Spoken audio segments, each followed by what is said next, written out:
Hey guys, Lissandro here, and today I want to talk about um pretty much a little topic that came to mind. So basically, I was checking out some of Thunderfoot's videos, and um as y'all notice on some YouTube channels, they usually have featured channels and all. So I was looking around, and so far Thunderfoot hadn't uploaded anything new recently. Um, and mainly, I went to this channel because I saw some posts that Thunderfoot did through his Twitter connected to his Facebook account. But anyway, I want to check it out, and there was a particular YouTuber featured on the channel that I haven't noticed, and it's a YouTuber that goes by the name of Greenman3610. Now, as I suspected from the name, it talked about the whole deal with global warming, climate change, and all that. And some of the things I noticed on one of some of these particular videos is the whole debate over deals with climate change deniers versus pretty much the whole deal with climate change deniers versus the people that actually think that there's climate change issues and all. Okay, and this is a debate that has that people have had. Even my engineering mentor has certain biases against it that he doesn't believe the whole deal with climate change.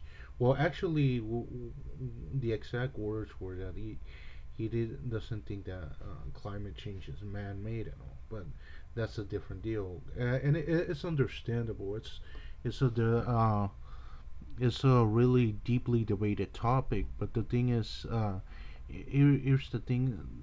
I didn't come here to talk about whether it's real or not or whatever, but what I want to focus on is the whole deal with why it's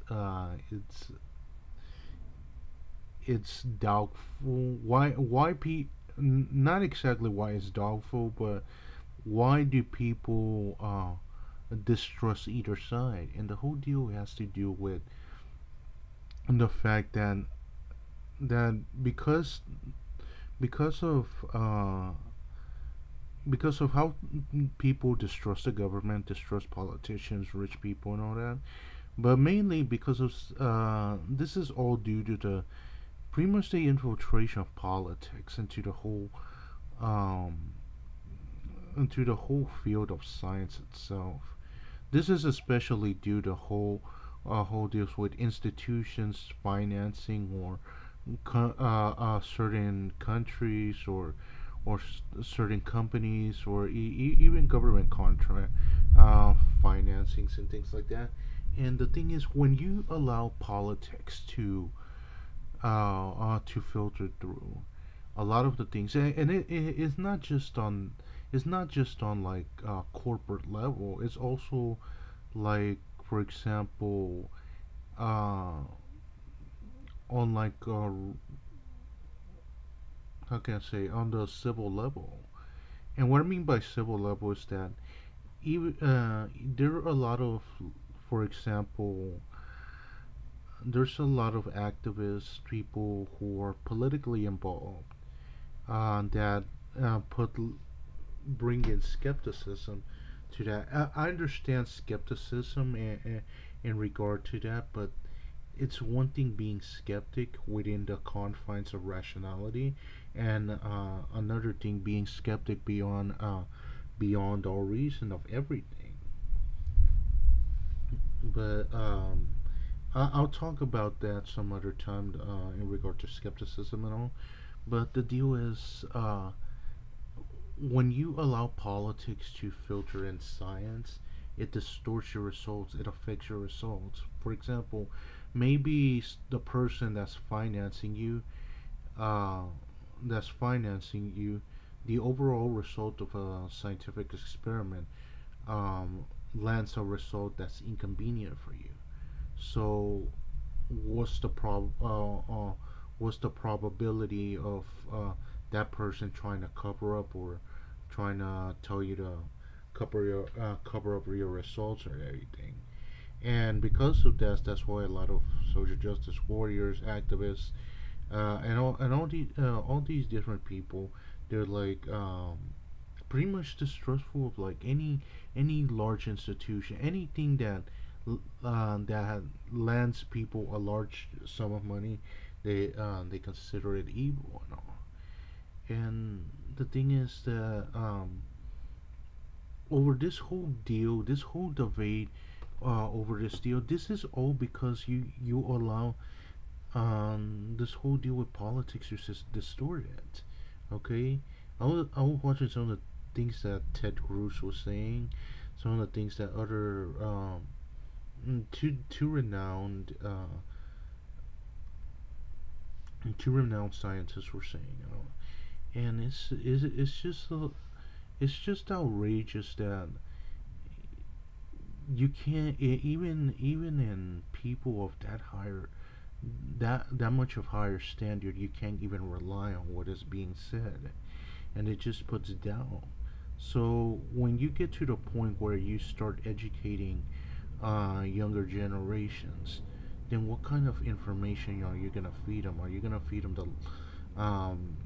the things that are doubtful whether they're true or not?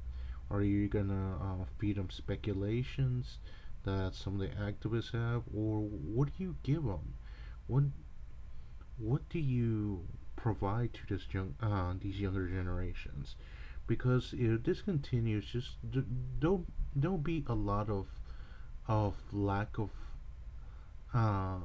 lack of credibility in a lot of the sources where we get information from. There'll be a lack of credibility in a lot of things. You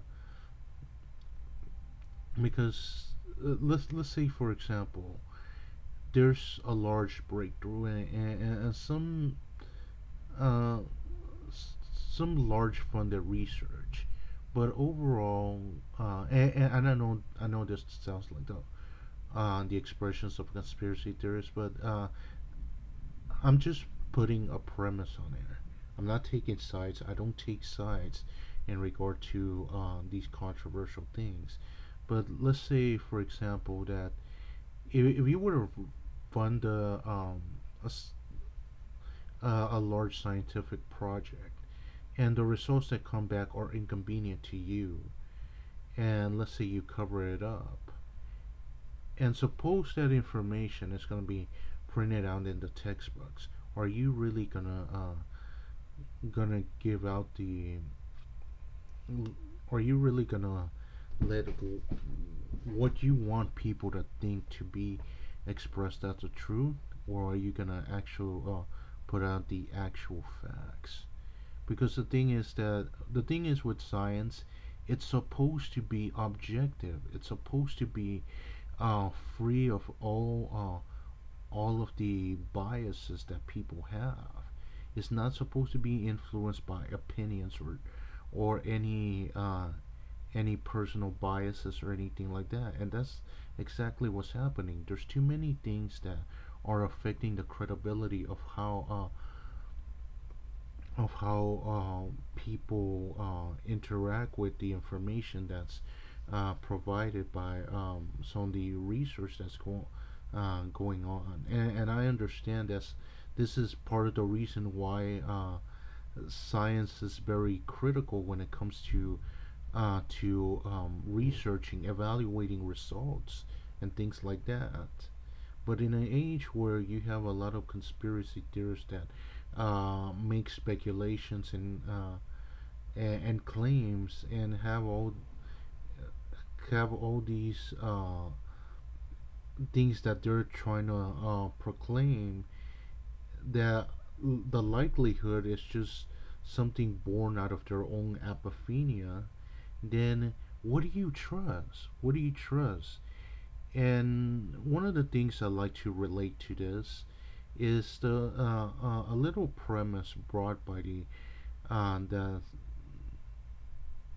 little premise that comes from Kantian ethics, Immanuel Kant, and it's the whole premise of the universality. if you apply universality uh, to this, and this is originally something that my ethics teacher taught me at U of H, is that if everyone lies to each other, suppose you lie, suppose everyone lies absolutely all the time, then what would happen? Okay, because a lot of the actions that people take are based on the assumptions of what the other person saying are true. Okay, and there's a number of things I would see happen. First of all, everyone would be completely skeptic of each other because suppose let's say for example um, I'm going somewhere. I see someone outside and ask them if they're home. And okay, I ask them they're home. They say yes. Okay, I go knock on the door. Nobody answers. Nobody's there. Okay, I'm not gonna trust the expressions of that person again. And especially if everyone is lying, um, the only thing that I'm gonna pretty much be relying on is my own judgment. But the thing is that there are situations where you cannot entirely rely on your own judgment. You have to rely on the expressions of others. And if everyone is lying, then it breaks down all communication. But anyway, this is the same premise with this. If if they're funding these large scientific projects and you're getting information from them, but you're pretty much hiding the information, or you don't know what to believe. What actually the better word is what to rely on, because everyone has a different claim. Everyone has their own particular agenda. Then what is reliable? What is true and what is not? And at that point, you only rely, like this previous premise I mentioned, you only rely on your own judgment. And how can you rely on your own judgment if you're entirely,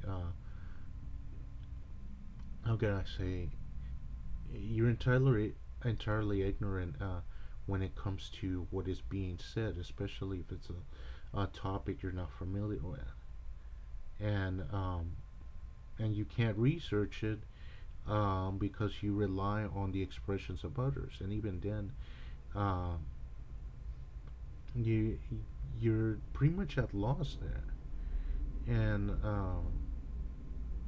the only thing I can suggest to people is be critical, be skeptical, but do not be skeptical beyond all reason. Be skeptical within the confines of logic and reason.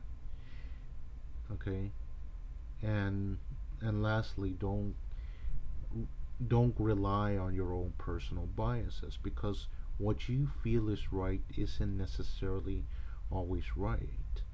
When it comes to objective things like this, the whole deal changes. But anyway, this is all for now. Thank you guys for watching. Please like and subscribe, and I'll catch you guys next time.